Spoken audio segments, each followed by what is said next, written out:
Assalamu alaikum. How are you? I'm sure you will be fine.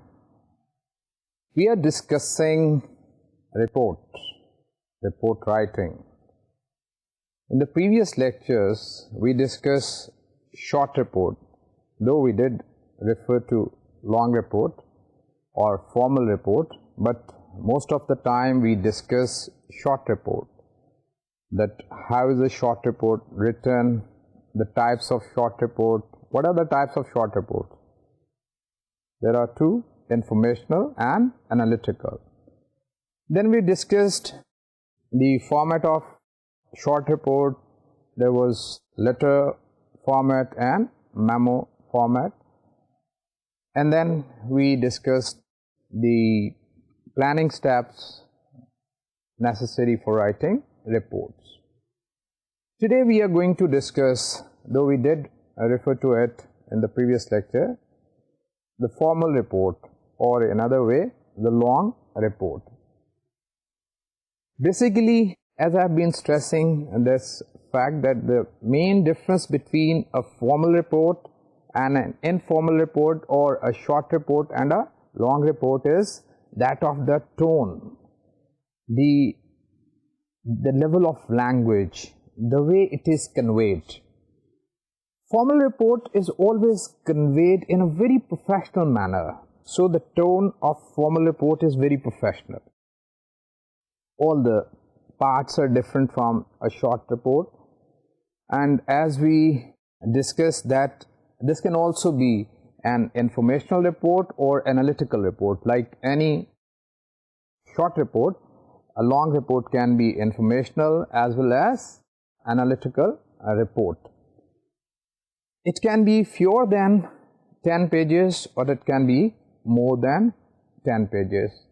Obviously, in your course, you will be writing some report at the end of as project at the end of your course, and this information will be very important for you and will help you a lot in writing reports. So pay attention to this long report, because you must know that how a long report is written. Besides, in your coursework, when you are doing something practical, when you are working, or if you are already working somewhere, you may encounter this problem of writing a long report. You can see such long reports in your offices, or if you do not work anywhere, you can go to any library. There you'll find a lot of long reports. They can help you in understanding what a long report is, especially the tone and the way it is written, the parts of a long report. Parts of long report, since there are too many, so they are very important to be understood properly. So as it's a piece of writing, and as we have seen that for writing anything, we must decide which plan we have to adopt. Either it should be a direct plan or indirect plan. It depends the purpose, the nature of a message that we are going to convey. So here again, in long reports, you can choose either a direct approach or indirect approach, and keep it in your mind all the things that you have learned in the planning step. You have to apply them here in writing long reports. So when you are writing long reports, think of the planning steps, direct plan or indirect plan.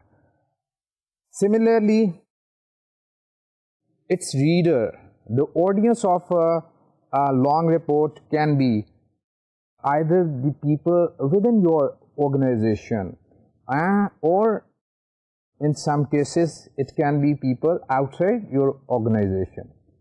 Normally, most of the time, the long reports are written when you have been asked by somebody to write a report on a certain topic.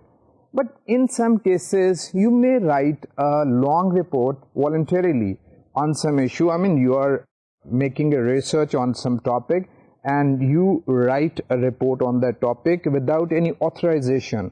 This authorization is very important when we are writing any report that have been asked by somebody to write.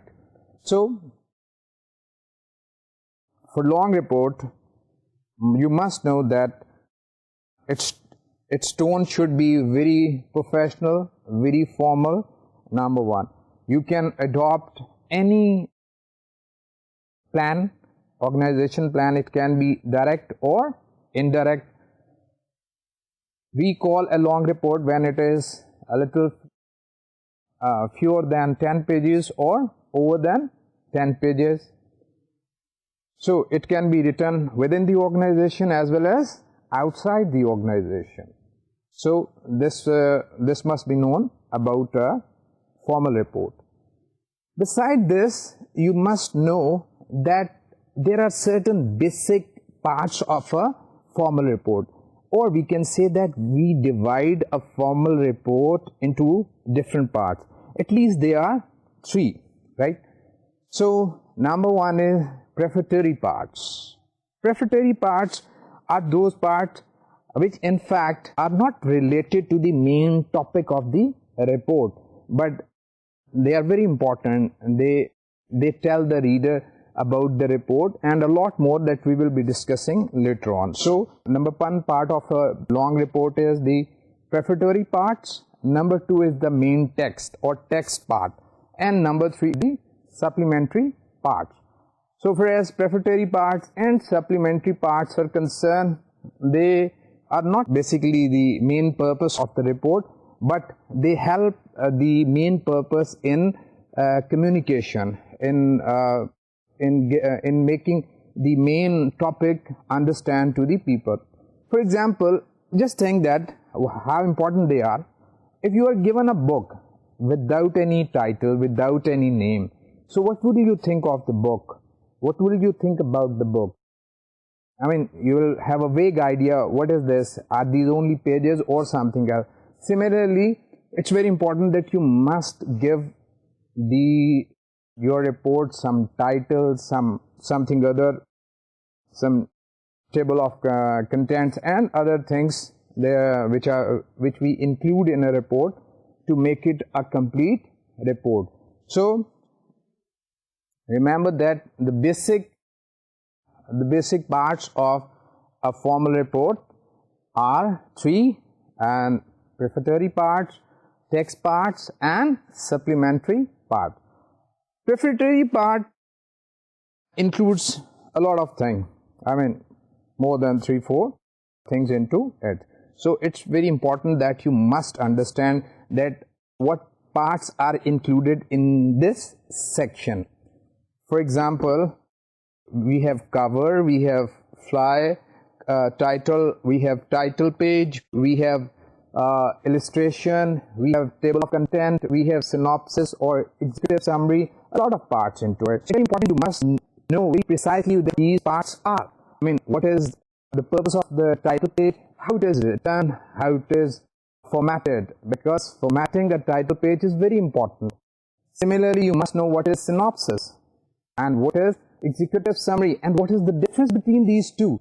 Similarly, you must know what is the letter of transmittal and what is the letter of acceptance, and what are the supplementary parts, what is the bibliography, how a bibliography is written. Writing bibliography, as you say, is a very technical job. You must know that how a correct bibliography is written. It requires some certain rules to write bibliography part of a report.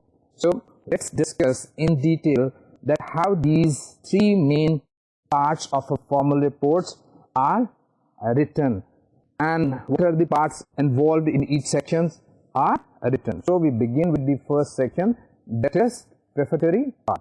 Prefatory parts includes cover, title fly or title page.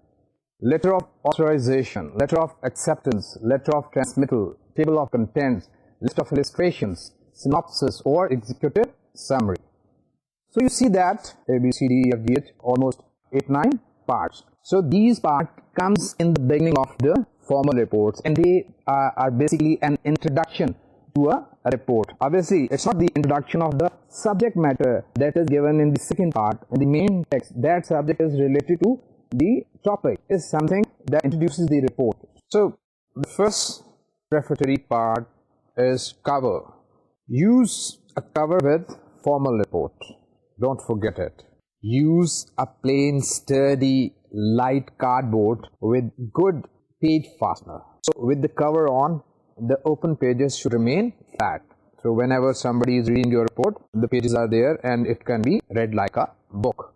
So center the title 3 to 4 inches below from the upper edge. So this is the cover. Then we have title fly. Title fly is not a compulsory part of prefatory section. It can be included or it cannot be. Basically, it has the title of the report on it and comes after the cover.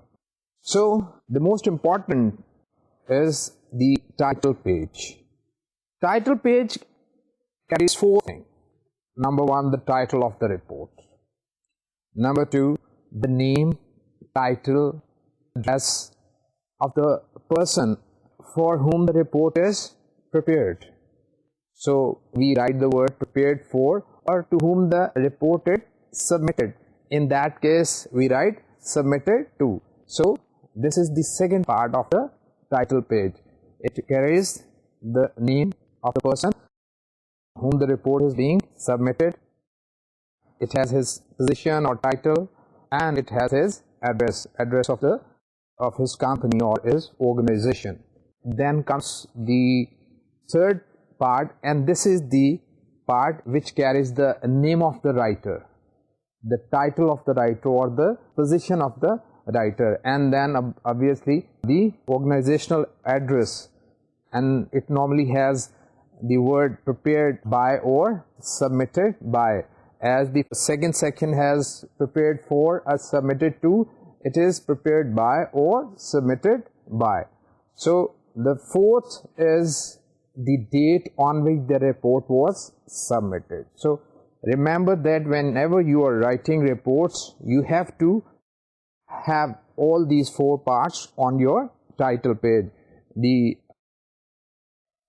title of the report, the name of the person whom the report is being sent to, or the person who authorized you to write the report, and your own name, your own position, your own organization, and then the date on which the report was submitted. So title page carries these 4 things on it. Remember that this title page signals the reader by giving the report title, author's name, and name of the person or organization to whom the report is addressed. So choose the information but not long for the title. So you can say a report on, a report of, a study of, a survey of. You can use such words to introduce your topic. Your title should tell the reader that what is the report about. At a first glance, in just 2-3 words, your reader should know the nature of the report, the purpose of the report, that why this report is being written. So use the title that is very effective, that is clear, that is accurate, comprehensive, specific, concise. I mean, all the good qualities of the letter should be put into one thing, that is the title. It's clear, concise, comprehensive, so that a reader should know that what the report is about. So far as the placing of the title page is concerned, remember that you won't be numbering your title page, but count your title page as one of your prefatory pages, and normally center the title horizontally on the page 3 to 4 inches below the upper edge, using all capital letter. If the title is longer than 6 or 8 words, center it on 2 or more lines. So this is how we place the title page. After the title page, we have letter of authorization and letter of acceptance. Letter of authorization is the letter that was sent to us, written to us by the person who authorized us to write the report or asked us to write the report.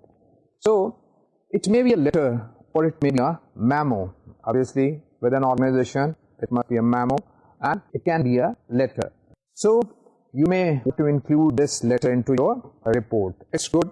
Some people, some writer of the report include it into their reports and some don't. It depends whether you like to or not. Normally, this letter of authorization is written on the direct request. I mean, it has a direct request plan. And in reply to this letter, we write a letter of acceptance or a memo of acceptance, in which we tell that we will be writing the report and it carries or it's written on good news plan.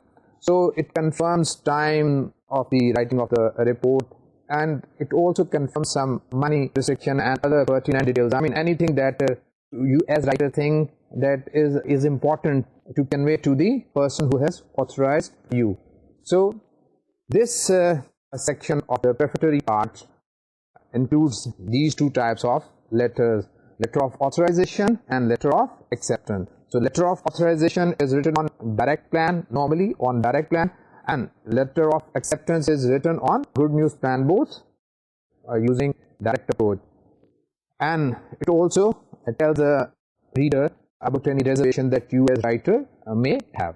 So after this letter, it will be one letter or it will be two letters. In some cases, you don't have to write letter of acceptance, you simply include the letter of authorization into your reports.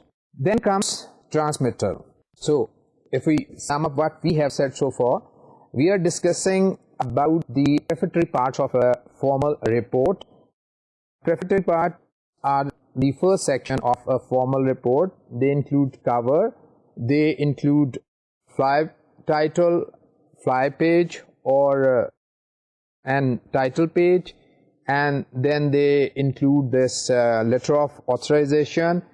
Letter of authorization can be alone or it can be accompanied by a letter of acceptance. Then comes the transmittal. Transmittal or a memo of transmittal, a letter of transmittal or a memo of transmittal. It convey basically your report to the audience. I mean, it has the same word which you might have used if you would hand over that book to somebody. So letter of transmittal, say if you were handing the report to the person who authorized you, it has less formal tone, because as I just said, these are actually the words which you might have used if you were reporting if you were giving that report by hand to the person who has authorized you. So letter of transmittal or memo of transmittal is basically the message to your audience or to your reader, the person who has authorized you.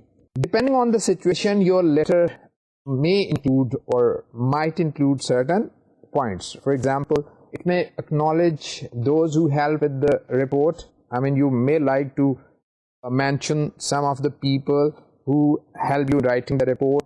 You may refer readers to section of special interest. In some reports, obviously long reports, some of the section of your reports are more interested to some reader than to others. So you may like to mention in this letter. Then you may discuss the need or approaches for follow-up investigation. I mean, that investigation that are necessary from your conclusion. You may suggest some special uses of the information that you have gathered during your research on the report. So you may like to tell your reader about that. You may urge the reader to take immediate action. I mean, the action that you want your reader to take. So you mention it. Obviously, you are going to mention it in the end. But in this letter, you may like to include this just to make it more important. And then you may use good news plan for this communication, this letter of transmittal. So whenever you are writing this letter of transmittal, you are using it as if you were handing it over to somebody. You may like to include, depending on the situation, some of the points that we have just discussed, that you may like to draw attention to some special section of your report concerning some special people or people of certain interest. So after this transmittal, letter of transmittal or memo of transmittal, we come to the table of content. Table of content is the same as you find it in any book. I mean, you must be familiar with this page. Maybe with the previous pages you might not be familiar to that extent. So table of content as it is available in every book is the same here. This table outlines the text and lists prefatory parts, but not in all reports it includes prefatory parts. Some of the report may be started from the main text and the prefatory part may be omitted from the table of contents. So table of contents may or may not have the mentioning of prefatory parts. So if you are including it into your table of content, you must list preliminary parts into your table of content. In your table of contents, number the pages with small Roman numeral. Normally these pages, the prefatory parts, are numbered with Roman numerals. They must be given regular numerals to give us separate sense to it. So lists might appear at the end of a report, such as glossary, appendix, notes and bibliographical section, and number these pages with Arabic numerals. So the first part and the last part, the first section and the last section, I mean the prefatory section and the supplementary section, have different number from the main text. The first part has the prefatory part has this Roman numbers, Roman numerals, and the last has this Arabic numeral. So be very concerned about, particular about it. So include no heading in the table of contents not listed as heading into your report. Your text may, however, contain certain subheadings. Use different types of styles and indentations to show the various levels of heading. So this was table of contents. You can open up any book and look at the table of contents, and you can know all about the things that are mentioned in this table of content on this page, how headings are placed and how subheadings are given, and how different pages of the books are numbered in the book. As I said that normally in books we do not give number to prefatory parts or to bibliography, this supplementary parts, but in some books you do find these parts included into this page. So now from table of content we come to another part of the prefatory section, and that is list of illustration. Sometime in your report you include certain things for the help of your readers. So certain visuals, certain illustration or exhibits, they can be very helpful for your readers to understand the report. So this page after the table of content, which carries this list of illustration, is added to this section. So put the list of figures and table on separate page if they won't fit on one page with the table of content. Maybe sometime you can include this section on the same page on which you have placed the table of content. Sometime you use a separate page. It depends that how many things you want to include into this section and to the previous section. But this list of illustration is not a necessary part of this section. Sometimes it's included and sometimes it isn't included into it. After the list of illustration, we have a very important part of this section. This is synopsis or executive summary. A synopsis is a brief overview. It may be 1 page or less than a page of the report's most important points. Remember that we will be discussing this synopsis when we come to thesis. In thesis, this is very important part of a thesis, and it carries certain weightage in a thesis, and in every thesis normally the first part is taken as a synopsis, especially in short thesis. So it is the brief overview of the report, and it has all the important points that you are going to discuss in the report. So this is another part of prefatory report, which is synopsis. Some people confuse it with the executive summary. Remember that there is a difference between a synopsis or an executive summary. A synopsis may be called abstract, and whether it's called abstract or it's called synopsis, it has the same amount of information, and that is the mention of the most important part of the main report into it. But the executive summary is in fact a mini report, and the full report is the developed report of the same executive summary. So it's a mini version. Executive summary is a mini version, and it's very comprehensive in giving the basic idea of the report to its reader, to its audience.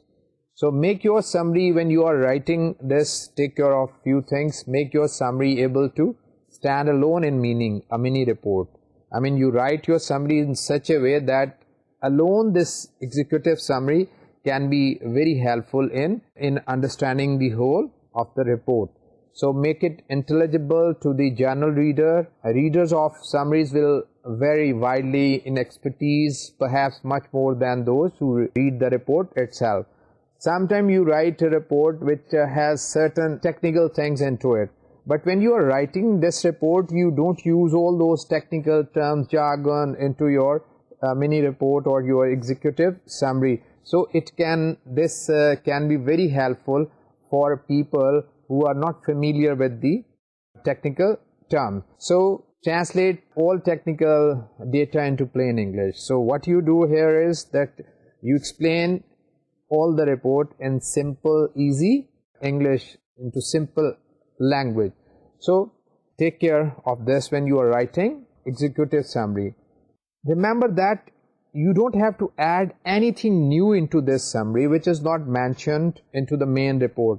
Obviously, you are writing this summary after you have written the main report. You are giving a summary of the main report, so it's being written after the main report. You may be tempted to add something new. Remember, don't use any new thing into it. Simply summarize the report. Stick to the order of your report. I mean, all the things that are mentioned in the report must have the same order into this mini report. Don't change the order. You can change the order in a précis. Remember that précis, you must be familiar with it. You must have learned about how to write a précis. When we suggest the rules of writing a précis, we may say that you can change the order of the main passage. But remember that this summary, this executive summary is different from a précis. In a précis, you can change the order of the facts that are mentioned in the main passage or the main report. But here in the executive summary, you don't have this facility. You should not change the order of the report. I mean, the way the facts are given into the report. Emphasize only major points. Obviously, you will be discussing the headings, not the subheading, because subheading are the supporting ideas, right? So when you are writing this synopsis or this executive summary, be very precise, particular about it, and you must know the difference between a synopsis and abstract and an executive summary. They are two different things. A synopsis and abstract carry only the main point, whereas an executive summary carries the main report into a simple language or simple English, and it is basically a short form of the long report. Then we have the main report. So far we've been discussing the first section of a long report, and you have seen that we have discussed too many things into this section. We have not yet discussed the main report. We were just discussing the introductory part of the report, this prefatory section, and you've seen that there are a lot of things into it: cover, title, file title, and then table of content, and then synopsis, list of illustration, executive summary, letter of transmittal or memo of transmittal, etc., etc. And you've seen that what they are, I mean why they are written, what amount of information they carry, and what type of information they carry. So from this section we move on to the main section, that is the text of the report. The text of the report carries three sections. Number one, introduction. Number two, body. Number three, closing. It's just like a letter. It's a long letter. I mean, as we have seen that the letter normally has the introduction, the main idea, then the explanation, and then the closing. Similarly, the report has introduction, body, and closing. So the introduction has a number of functions and covers a wide variety of topics and helps the reader follow and understand the information. Here we give the basic purpose of writing the report, that why the report is being written. I mean, the way you introduce a topic is there. This section, this introduction has all the things about the main topic. So then we come to the body. This section contains information that supports conclusion and recommendation, as well as analysis, logic, interpretation of the information.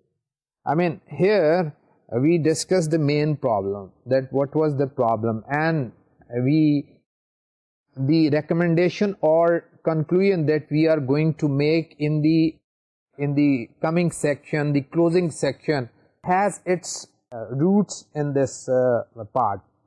So the main information on which we make conclusion in the closing section, or on which we make a recommendation in the conclusion section, are discussed here. So basically it should be very logical. Here we must make a very logical analysis of the subject that we are discussing, and here we have to basically interpret the information that we are discussing. So from body, obviously we can't discuss, we can't take a report here and read it as we been reading different letters when we were discussing different letters. We'll see that we should provide you a long report so that you could know better about these reports. And beside it, I've been asking you so many times that you must go to your library or library of your office, or you may have in your office some long report, and you better read it. It will certainly help you a lot in understanding this report. And as I just said, that you'll be writing a report maybe at the end of your course, so you must be familiar with it, and all this subject revolves around this report writing. All the preparation previously done basically is required here. So from body we come to closing.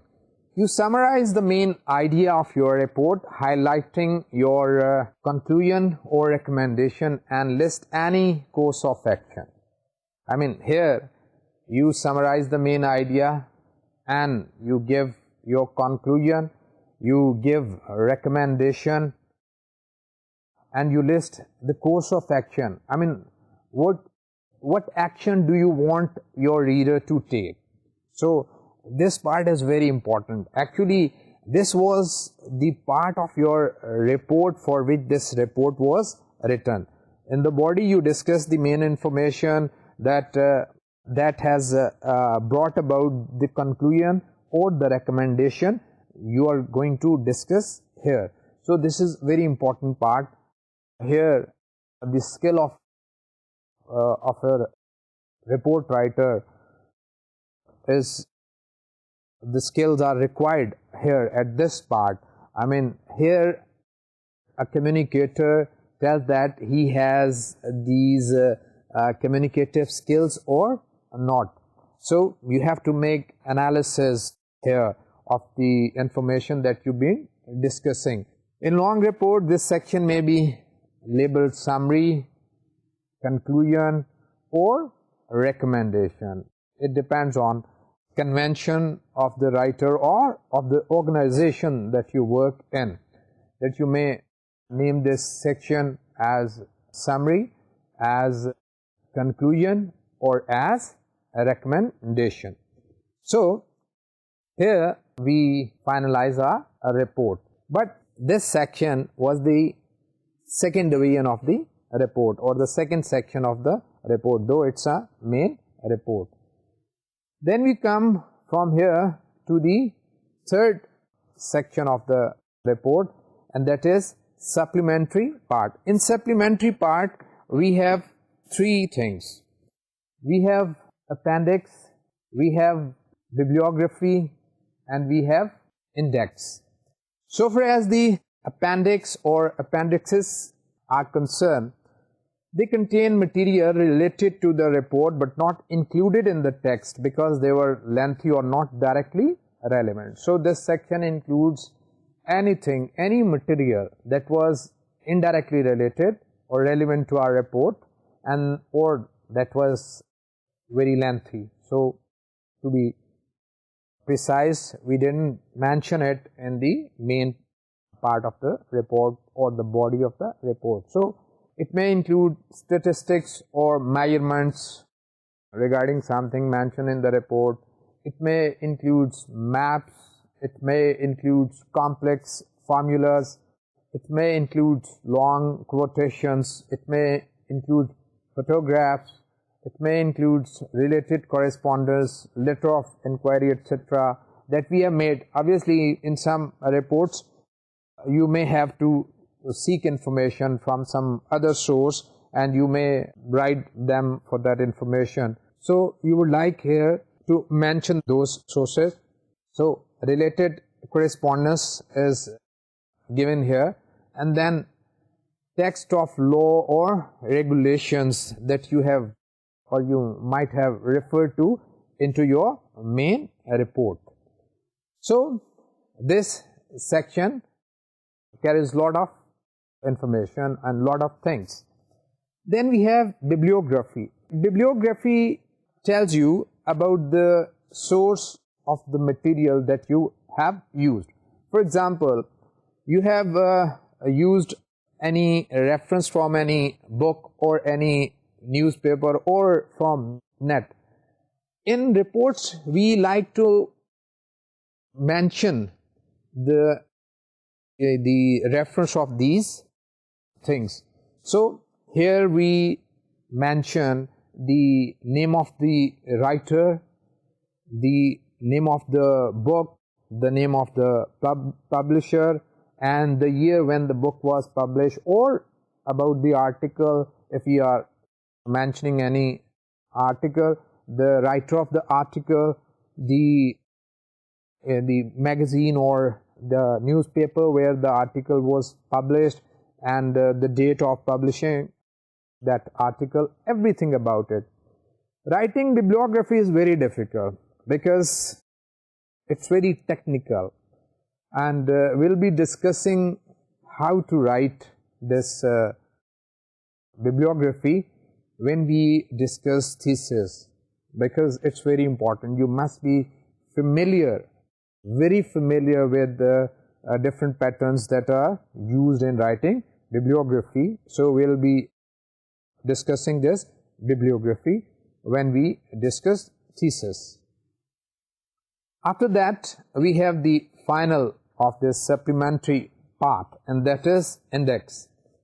So index is an alphabetical list of names, places and subjects mentioned in the report along with the page on which they occur. So this information can be very helpful for readers. If you want to go to particular topic, you simply go to this index and know the number and go to that page. In unpublished reports, normally this part of this supplementary section is not included. It means that in some reports this index is included, in other it is not included. But this is very helpful, especially in books. You must have seen your own books do have this section, this page. Index is always there. So this was all about the report. Long report. The long report is divided into 3 parts. Number 1 is the prefatory section, number 2 is the main text, and number 3 the supplementary section. Now let's have a look at the title page and see that how title page is written. If you look at this title page, you can see that at the top of the title page, 3 to 4 inches below, we have the title of the report. You may find on the title page of any report that a report of or survey of, or sometimes we don't include these words and simply write the title like this, as you find it here, restlessness among workers. So this is the title of the report. As you see that it's written in capital letters. So normally the title is written in capital letters. Then we have the second part.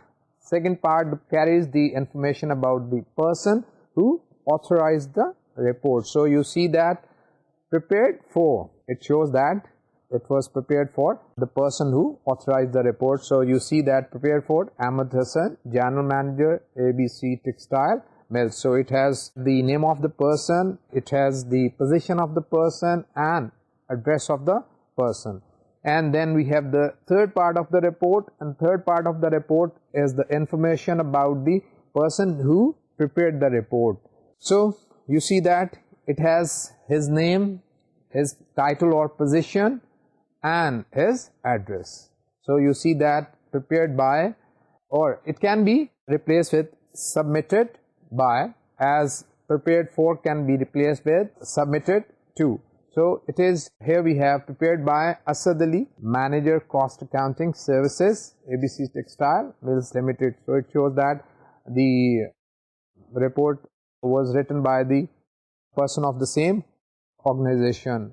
So as the fourth part, we have the date on which the report was submitted. So we find a date at the end or in the bottom of the page. So this is the title page, and writing title page must be learned by students who are to write reports. So you have just seen the title page, and the rest of the page you will be seeing in your handouts, because we cannot read, I mean it will be a lengthy thing to read here or to show you each and every page. But let's sum up what we have discussed about a long report. And long report has a professional tone into it. It carries professionalism. It can be fewer than 10 page or more than 10 page. It can be written on any plan, direct or indirect, and it can be written